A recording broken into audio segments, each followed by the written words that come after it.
siapa yang harus mengambil Nutrika. Ini termasuklah adult, okey, yang support healthy blood sugar, yang ingin okey menyokong paras gula yang sihat. Okey, ini adalah daripada Cerebron, maintain healthy body weight. Okey, mereka yang ingin berat badan sihat, sentiasa aktif, sendi yang sihat, antioksidan yang baik dan penuaan secara sihat. Okey. Now, ini produk Nutrika ini sesuai untuk mereka yang sangat-sangat sibuk, profesional yang sibuk. Selepas berusia 35 tahun, please start, okay?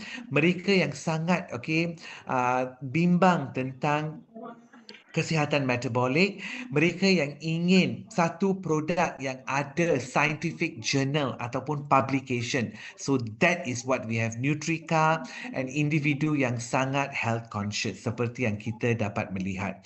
Okay.